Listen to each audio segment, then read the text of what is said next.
17.5 বছর ফ্যাসিবাদী শাসনের বিরুদ্ধে লড়াই করতে গিয়ে যে সমস্ত লোক শহীদ হয়েছেন, বিশেষ করে আমার প্রিয় দলের সম্মানিত সিনিয়র নেতৃবৃন্দ, আমরা একটি কষ্টে ভোগা দল। আমাদের 1-2 করে 11 জনকে আমাদের বুক থেকে ছিনিয়ে নেওয়া হয়েছে। 12 নম্বর জন এখানে জীবিত আছেন, বাকি সকলেই দুনিয়া থেকে বিদায় নিয়েছেন। আল্লাহ তাআলা তাদের সকলকে শহীদের যথাযথ মর্যাদা দান করুন। তাদের দুঃখী পরিবারের প্রতি আমি গভীর সমবেদনা জানাচ্ছি। সেই সাথে 24-এর গণ অভ্যুত্থানের সকল শহীদ, আহত এবং পঙ্গু এবং ফ্যাসিবাদী আমলে গুম হওয়া সকল পরিবার, ব্যক্তি, তাদের সকলের প্রতি আমি গভীর শ্রদ্ধা এবং সমবেদনা জ্ঞাপন করছি। পিলখানায় নির্মমভাবে যাদেরকে হত্যা করা হয়েছে, জাতির শৌর্যবীর্যের জায়গায় মূলত আঘাত দেওয়া হয়েছে, আমি তাদেরকেও গভীর শ্রদ্ধায় স্মরণ করছি এবং আল্লাহ তাআলার দরবারে তাদের শাহাদাত কবুল হওয়ার জন্য দোয়া করছি। সীমাহীন ত্যাগের মধ্য দিয়ে আজকের এই পার্লামেন্ট গঠিত হয়েছে। এই পার্লামেন্ট আমরা মূল থেকেই বলে আসছি, মজলুমের পার্লামেন্ট। সঙ্গত কারণেই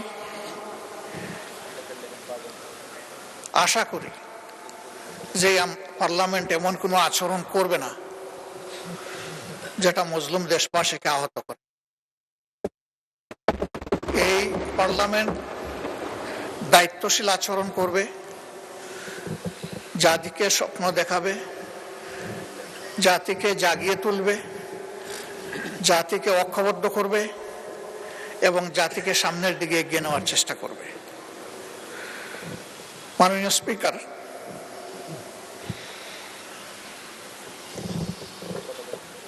আমরা এই বাজেট অধিবেশনে বাজেট বড় না ছোট, বাস্তবায়নযোগ্য বা তার সামনে চ্যালেঞ্জ আছে, এর সংখ্যাতাত্ত্বিক অনেক বিশ্লেষণ আমরা করেছি।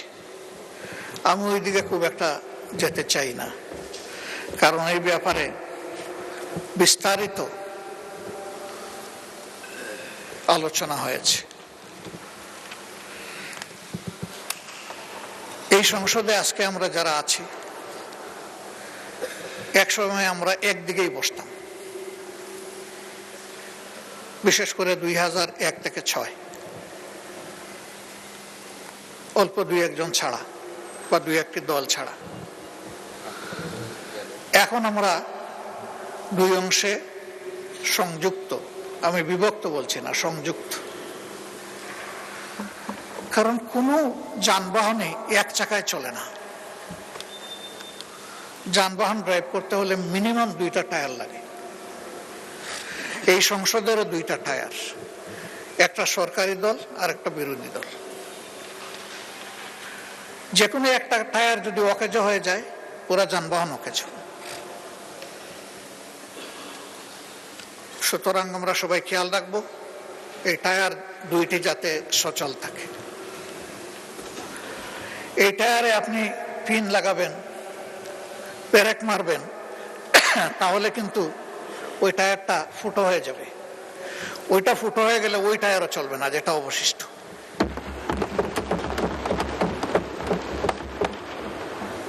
একটা চমৎকার টেন্ডেন্সি আমি লক্ষ্য করেছি, প্রায় সকল বক্তা কুচি কুচি করে কাটার পরে বলেন, এগুলো ছাড়েন, ছাড়িয়ে আসেন, আমরা ঐক্যবদ্ধভাবে দেশটা চালাই। ওই কুচি কুচি করার যন্ত্রটা আসেন আমরা ফেলে দিই।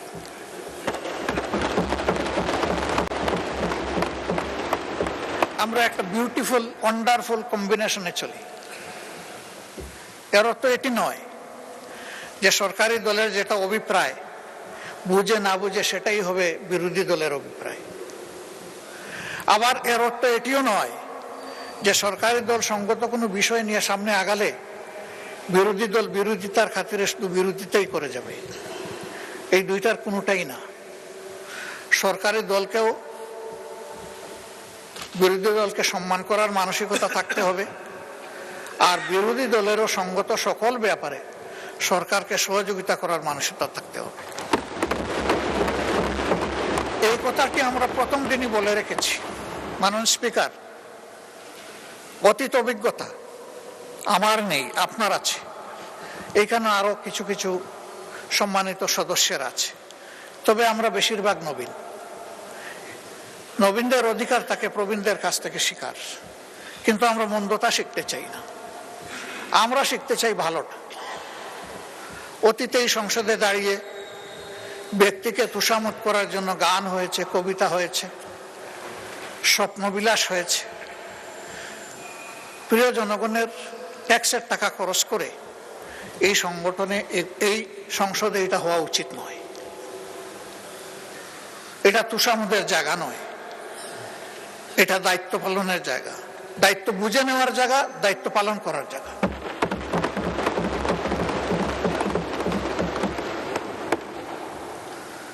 অনেক সময় ব্যক্তিকে খুশি করতে গিয়ে অন্যকে আবার বেশি করে আমরা আঘাত করে ফেলি।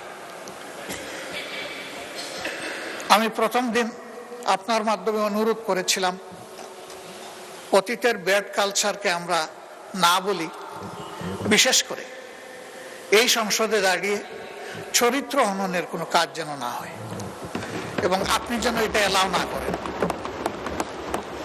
অভিজ্ঞতা বলছে তার কিছু উন্নয়ন হয়েছে, কিন্তু পুরোপুরি শেষ হয়নি। আমি আশা করব এরপরে আর এটা কন্টিনিউ করবে না। মাননীয় স্পিকার, বাজেট মূলত একটি জাতির টিকে থাকার এবং সামনে এগিয়ে যাওয়ার চার্টার। আমি ধন্যবাদ জানাই মাননীয় অর্থমন্ত্রীকে, সরকার গঠনের পরে খুব কম সময় পেয়েও একটা বিধ্বস্ত অর্থনীতির ধ্বংসস্তূপের উপর দাঁড়িয়ে তিনি সংসদে একটা বাজেট পেশ করেছেন। 234 পৃষ্ঠার এই বাজেট পাঠ করতে তার অনেক কষ্ট হয়েছে, কষ্ট হওয়ার কথা। কয়েক ঘন্টা তাকে দাঁড়িয়ে বক্তব্য রাখতে হয়েছে। তার উপর একটি গুরুভার অর্পিত হয়েছে এই সংসদ এবং সরকারের পক্ষ থেকে। আমি এও বিশ্বাস করি তিনি তার জ্ঞান মতো এই বাজেটকে সর্বোচ্চ চূড়ায় নিয়ে যাওয়ার, সুন্দর করার তিনি চেষ্টা করেছেন। কিন্তু তারপরেও তিনি এবং তার টিম ব্যক্তিগতভাবে মানুষ, সমষ্টিগতভাবে মানুষ। মানুষের কোনো প্রয়াস সম্পূর্ণভাবে ভুলের ঊর্ধ্বে হওয়ার প্রশ্নই ওঠে না। এর মধ্যে ত্রুটি এবং ঘাটতি থাকবে, এটাই স্বাভাবিক। এটা আমি করলেও থাকত। বিরোধী দলের কাজ হচ্ছে ওয়াচ ডগের কাজ করা। তারা তীক্ষ্ণ দৃষ্টিতে দেখবে এই বাজেটের মাধ্যমে জনকল্যাণের পরিবর্তে কোথাও জনগণের কোনো ক্ষতি হচ্ছে কিনা, এবং বিশেষ করে সমাজের ন্যায্যতার ভিত্তিতে যাদের পাওনা আছে তারা বঞ্চিত হচ্ছে কিনা, এবং কোনো জায়গায় জনগণের অর্থের অপচয়ের প্রস্তাবনা আছে কিনা, এই বিষয়গুলো দেখা মূলত বিরোধী দলের কাজ। সরকারি দলের বন্ধুরা বিরোধী দলের সমালোচনাকে কেউ কেউ ওয়েলকাম করেছেন, আমি তাদেরকে ধন্যবাদ জানাই। আবার কেউ কেউ বিরক্তি প্রকাশ করেছেন, আমি তাদেরকেও ধন্যবাদ জানাই। এইসব বৈচিত্র্য নিয়েই এই সংসদ,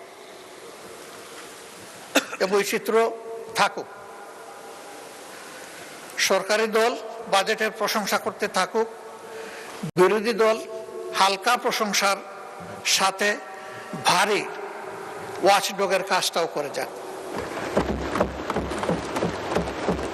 তাহলে বাজেট সত্যিকার অর্থে পূর্ণতা পাবে, এবং আমরা এটা আশা করতে চাই। বিরোধী দলের পক্ষ থেকে, এমনকি সরকারি দলের পক্ষ থেকেও কিছু কিছু বিষয়ে কিছু প্রস্তাবনা এসেছে, এবং আমি বেশ কিছু প্রস্তাবনাকে একান্তভাবে যৌক্তিক মনে করি। রেওয়াজ অনুযায়ী সম্পূরক বাজেটের উপরে কাট মোশন ছিল, সেখানে একটাও গ্রহণ করা হয় নাই। যদি 1 টাকার একটাও গ্রহণ করা হতো তাহলে ডেমোক্রেসিতে সুন্দর একটা চ্যাপ্টার যোগ হতো।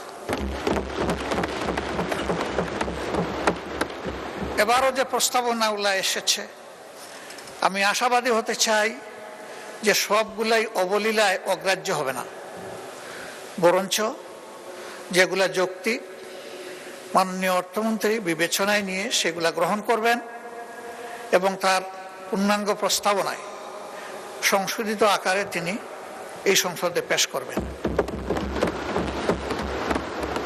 তাহলে দেশবাসী বুঝতে পারবে যে এই সংশোধনের আলোচনা শুধু সময় ক্ষেপণের জন্য নয়, কিন্তু কিছু কথার ফুল জুড়ে নয়, এর বাস্তবতা রয়েছে, এর মধ্যে সারবস্তু আছে।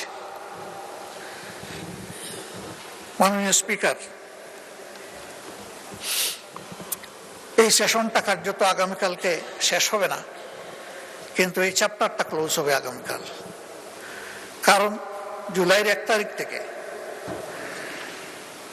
এই বাজেট বাস্তবায়ন শুরু হবে ইনশাআল্লাহ। এই ক্ষেত্রে আমাদের সুস্পষ্ট প্রস্তাবনা যে আমরা দেখতে পাচ্ছি অতীতে বর্তমানে কোনো বেশ কম হয়নি। এটা জুলাই টু জুন হওয়ার কারণে এবং শেষের দিকটা বন্যা দুর্যোগ থাকার কারণে তাড়াহুড়া করে অর্থ ছাড়া হয়। সারা 10 মাসে 42%, আর এই সময় আরো 42% থেকে যা হয় পুরোপুরি। পরে এখানে অপচয় এবং লুটপাটের দুয়ার উন্মুক্ত হয়ে যায়। আমাদের প্রস্তাবনা কালকেও এখানে আলোচনায় এসেছে, পরশু এসেছে, এর আগেও এসেছে। আমরা আমাদের ছায়া বাজেটেও বলেছি যে ফিসকাল ইয়ারটা আমাদের ক্যালেন্ডার ইয়ারের সাথে মিলিয়ে দেওয়া হোক।